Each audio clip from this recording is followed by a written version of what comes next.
أعوذ بالله من الشيطان الرجيم.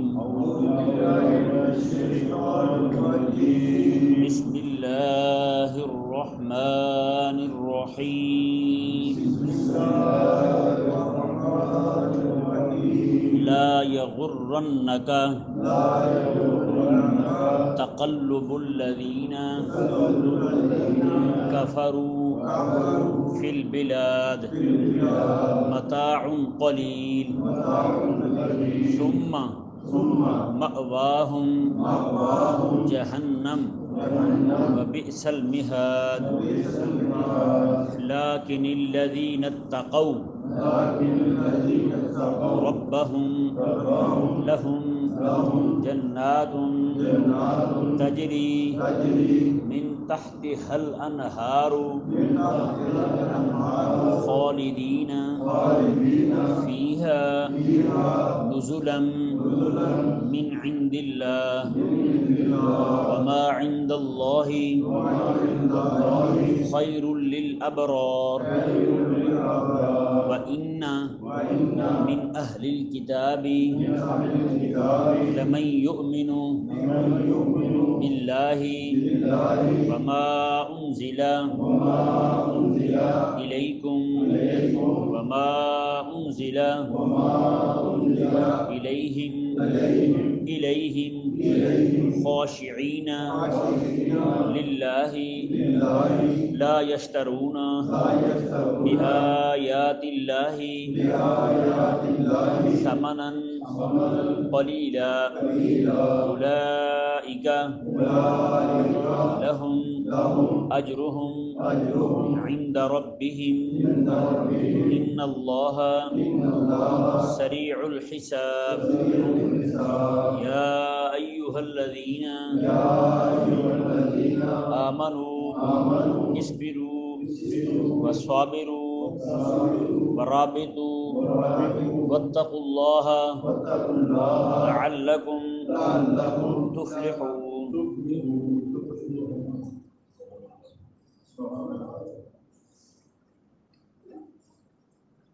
پہلی دو آیات مبارکہ میں اللہ تبارک و تعالی نے کافروں کی جو ترقی ہے اس کی طرف نہ دیکھنے کا حکم فرمایا. جی تم نے کافروں کی ترقی کی طرف توجہ ہی نہیں کرنی، اس طرف دیکھنا ہی نہیں. سمجھایا نا مسئلہ؟ کیونکہ کافر جو تھے اس وقت بھی مالی طور پر مضبوط تھے اور بارہا یہ صحابہ کرام کو دھمکیاں دے چکے تھے کہ ہمارا مال بھی زیادہ اور ہمارے بچے بھی زیادہ، تو ہم کچھ بھی کر سکتے ہیں. تو کافر لوگ اور دین کے دشمن جو ہیں ہمیشہ انہوں نے افرادی قوت اور پیسے کے زور پر ہی اسلام کو دبانے کی کوشش کی ہے. اور آج بھی جتنے بھی لبرل اور بے دین لوگ ہیں، حکمران ہیں، سارے کے سارے اسی وجہ سے بدماشیاں کر رہے ہیں. رب تبارک و تعالی نے ارشاد فرمایا لا یغرنک تقلب الذین کفروا فی البلاد. یہ خطاب بظاہر تو آقا علیہ السلام کو ہے، لیکن حقیقت میں حضور کی امت کو بتانا مقصود ہے. جی میں لا یغرنک تقلب الذین کفروا فی البلاد، فرمایا کافروں کا ادھر ادھر شہروں میں مختلف ملکوں میں گھومنا، کبھی ادھر جا رہے ہیں تو کبھی ادھر جا رہے ہیں، یہ تمہیں دھوکے میں نہ ڈالے. اسے تم کبھی بھی کامیابی نہ سمجھنا کہ وہ جناب ایک وقت میں اس ملک میں ہوتا ہے تو ساتھ ہی نہ دوسرے ملک میں پہنچ جاتا ہے. جی ایک ملک سے آیا دوسرے میں چلا گیا، ایک شہر سے آیا دوسرے میں چلا گیا. میں یہ باتیں جو ہے نا تمہیں دھوکے میں نہ ڈالیں.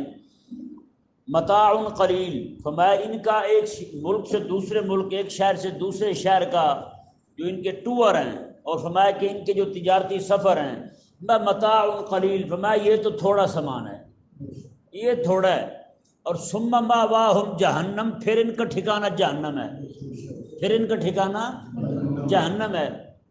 یہ وبئس المہاد، اور کتنا ہی گندا ٹھکانہ ہے، کتنا ہی برا ٹھکانہ ہے جہنم. جی یہ ذہن میں رہے کہ کوئی مثال کے طور پر عرض کرتا ہوں، ایک بندہ وہ ہے جسے کہا جائے جی آپ 10 منٹ اے سی کے نیچے بیٹھ جائیں اور اس کے بعد آپ کو زندگی ساری دھوپ میں کھڑا ہونا پڑے گا، ایک وہ بندہ ہے۔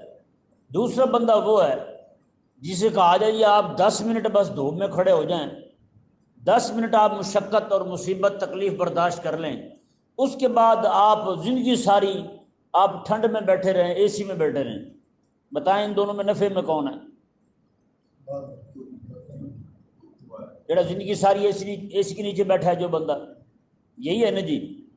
بندہ مومن کی اور کافر کی مثال یہی ہے۔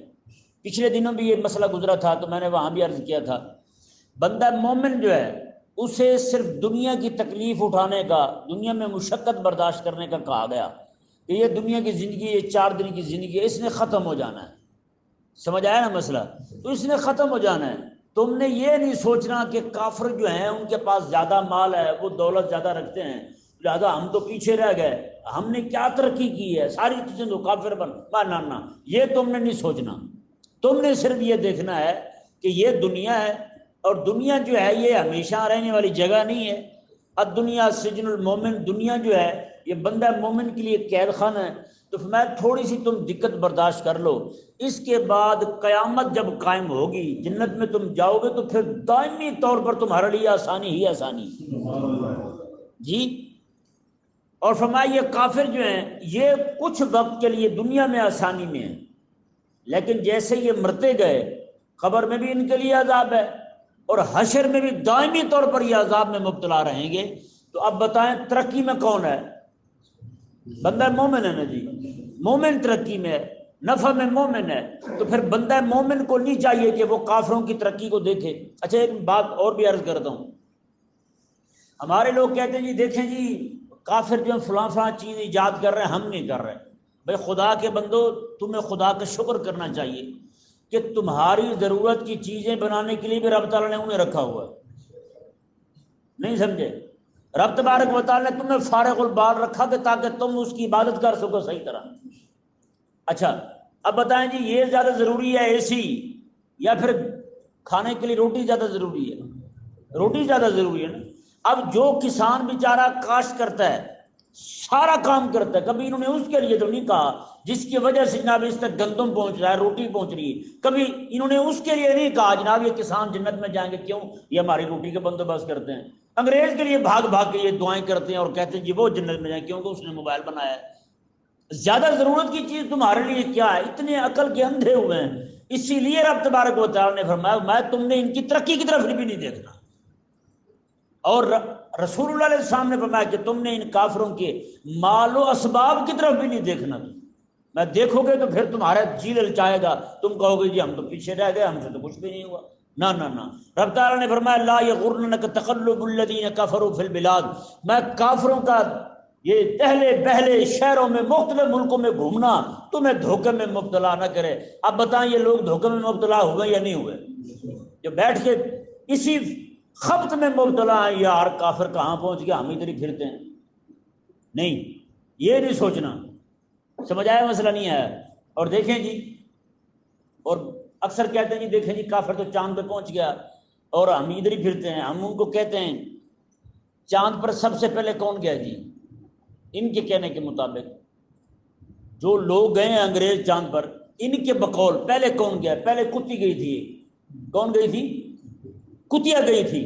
تو یہ تو کتیا کے پیروکار ہیں کہ ہم اس جنت کے طلبگار ہیں جہاں رسول اللہ علیہ السلام تشریف لے جا چکے ہیں، اور اس کا سودا کرنے والے آقا علیہ السلام ہیں۔ رب تبارک و تعالی نے فرمایا ان اللہ اشتری من المؤمنین انفسهم واموالهم بان لهم الجنہ۔ رب تبارک و تعالی نے فرمایا کہ ہم نے اہل ایمان کی جانوں کو خرید لیا ہے، کس کے بدلے؟ جنت کے بدلے ہیں جی۔ اور یہ سودا کروانے والے حضور علیہ السلام ہیں۔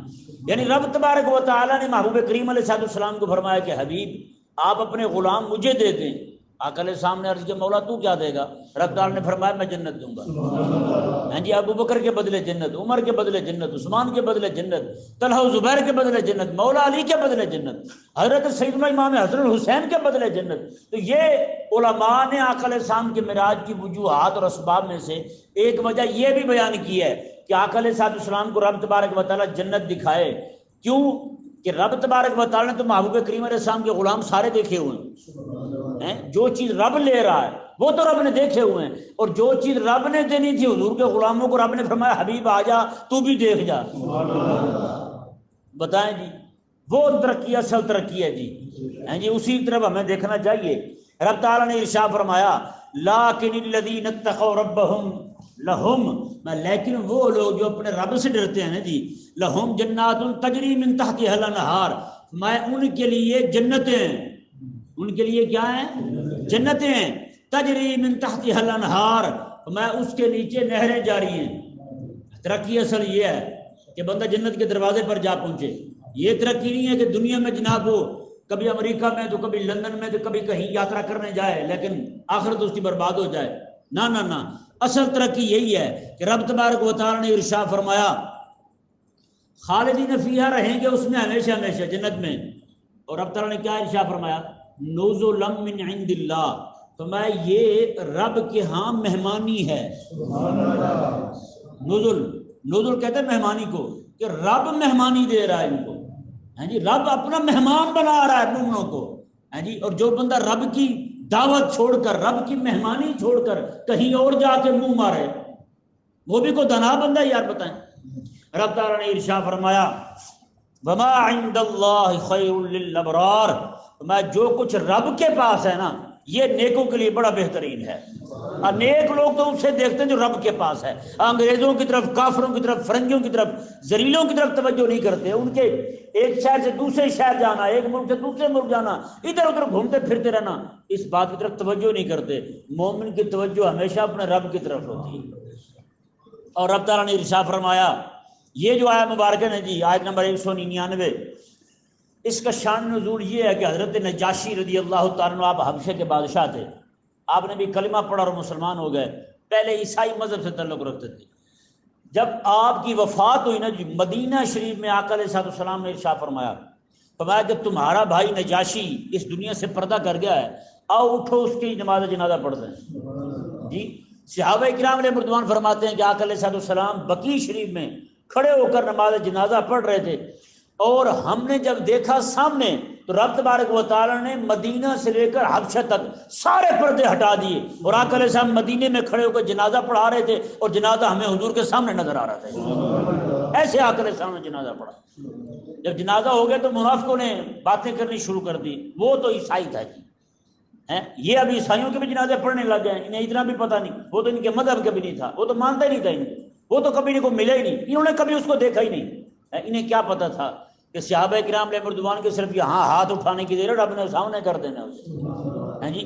اور رب تبارک و تعالیٰ نے انہیں جواب دیا کافروں کو، وَإِنَّ مِنْ أَهْلِ الْكِتَابِ لَمَن يُؤْمِنُ بِاللَّهِ، اور بے شک اہل کتاب میں سے کچھ وہ بھی ہیں جو اللہ پر ایمان لاتے ہیں، وَمَا أُنزِلَ إِلَيْكُمْ، اور جو کچھ تمہاری طرف نازل ہوا ہے، اے حبیب محبوب کے صحابہ، جو کچھ تمہاری طرف نازل ہوا اس پر بھی ایمان لاتے ہیں، وَمَا أُنزِلَ إِلَيْهِمْ، اور جو کچھ ان پر نازل ہوا ہے، عیسیٰ علیہ السلام پر جو کتاب نازل ہوئی ہے وہ اس پر بھی ایمان لاتے ہیں، خاشعین للہ، رب تعالیٰ کی بارگاہ میں عاجزی کے ساتھ جھکے ہوئے ہیں، لا یشترون بآیات اللہ ثمنا قلیلا، یہ وہ لوگ ایسے نہیں ہیں کہ رب کی آیتوں کو بڑے سستے داموں بیچ دیں، نہ نہ نہ، وہ رب تعالیٰ کے کلام کی بڑی قدر جاننے والے ہیں۔ اولئک لہم اجرہم عند ربہم، یہی تو ہیں وہ لوگ جن کا اجر ان کے رب کے پاس ہے جی۔ ان اللہ سریع الحساب، بے شک اللہ تبارک و تعالی بہت جلد حساب لینے والا ہے۔ یا ایھا الذین آمنوا، اے ایمان والو، اصبروا، صبر کرو، وصابروا، اور صبر کرنے میں تم اپنے دشمنوں سے آگے بڑھو، مقابلہ کرو۔ اگر تمہارا دشمن جو ہے وہ صبر کر رہا ہے نہ حق راستے پر، تو تم تو حق پر ہو، تمہیں حق پر زیادہ صبر کرنا چاہیے، ہر معاملے میں ان سے مقابلہ کرنا چاہیے۔ ورابطو، اور اسلامی سرحد کی حفاظت کرو، اسلامی سرحد کی حفاظت کرو۔ واتقوا اللہ، اور ڈرو تم اللہ تبارک و تعالی سے، لعلکم تفلحون، تاکہ تم کامیابی پا سکو۔